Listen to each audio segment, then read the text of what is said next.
Всем привет, дорогие друзья! С вами канал Камин-Дом. Сегодня мы находимся на объекте неподалеку от Сергиева Посада. Будем ставить самую продаваемую печь нашей сети – Кратки Коза К9. Компания Кратки берет свое начало в 1998 году. Завод находится в Польше, в городе Радом. Изначально компания занималась производством каминных решеток. Об этом свидетельствует ее название. В переводе с польского «кратки» означает решетки. На сегодняшний день компания занимается изготовлением печей, каминных топок, дверец и прочих аксессуаров. Компания Кратки имеет собственное производство стальных и керамических изделий, а также она занимается покраской и сборкой чугунных. Чугун выплавляется в Германии. Теперь, что касается устанавливаемой модели.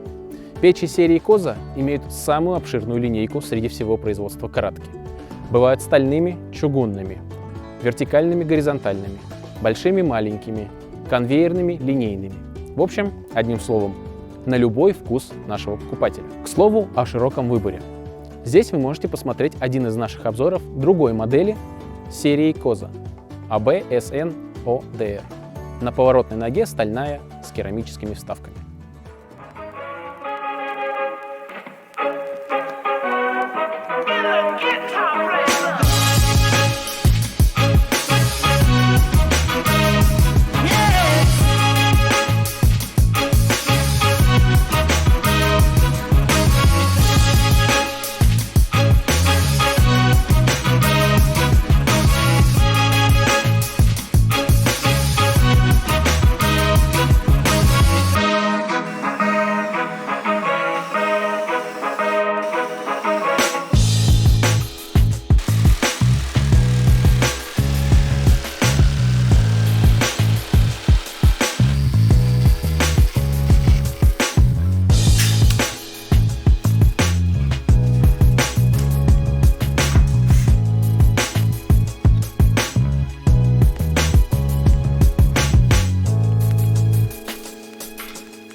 В названии печей есть аббревиатура К9.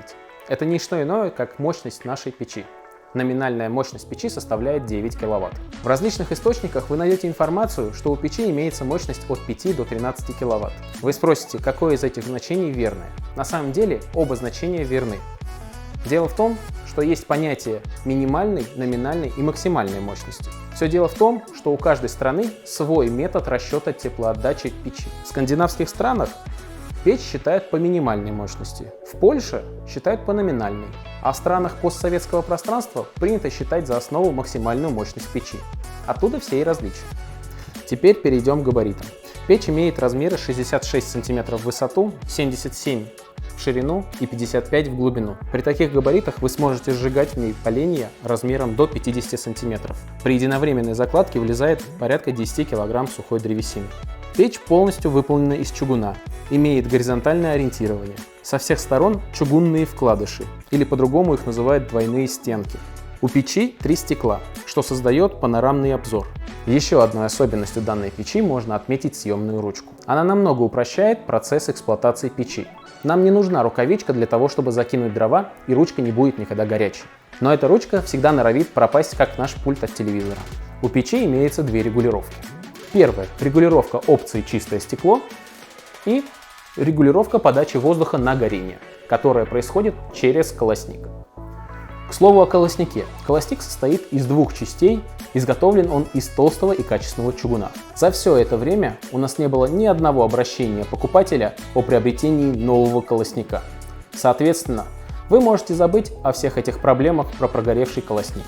Дополнительно отметим, что по нашим замерам данная печь прогревает каркасный дом площадью 80 квадратных метров с 0 до 20 градусов за 100 минут. Печь серии Коза К9 имеет 4 модификации. Обычная с аббревиатурой К9 с термостатом.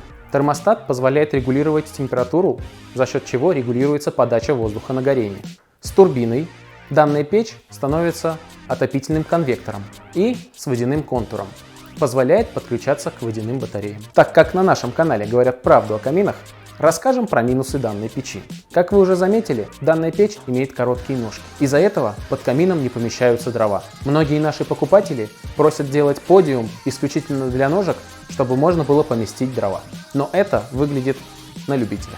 Самый важный недостаток – грязные боковые стекла. Боковые стекла этой печи почти всегда будут в копоти. В них не предусмотрена система очистки.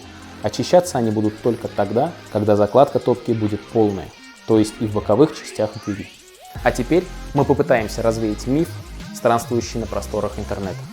В YouTube-обзорах вы можете увидеть, что данная печь практически нерегулируема. Или регулировка подачи опций «Чистое стекло» и подачи воздуха на горение не работают так, как они должны.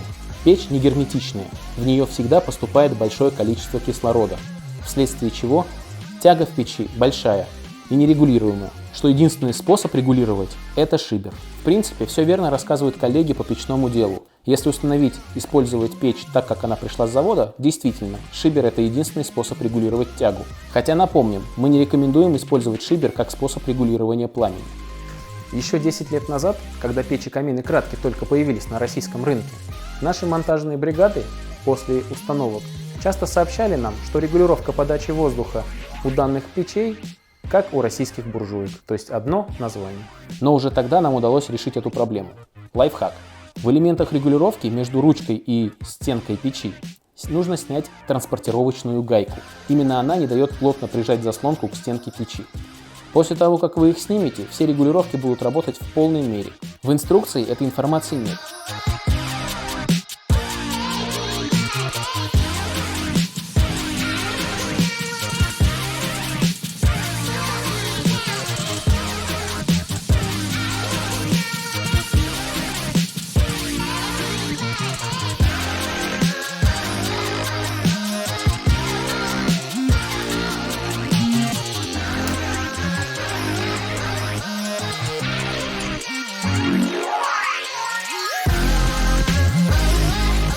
Наш обзор подошел к концу. Надеюсь, он был интересным и полезным. Если у вас остались вопросы, оставляйте их в комментариях. Мы обязательно на них ответим. Теперь наши ролики будут выходить каждую неделю. Поэтому подписывайтесь на наш канал, ставьте лайк. Здесь говорят правду о каминах.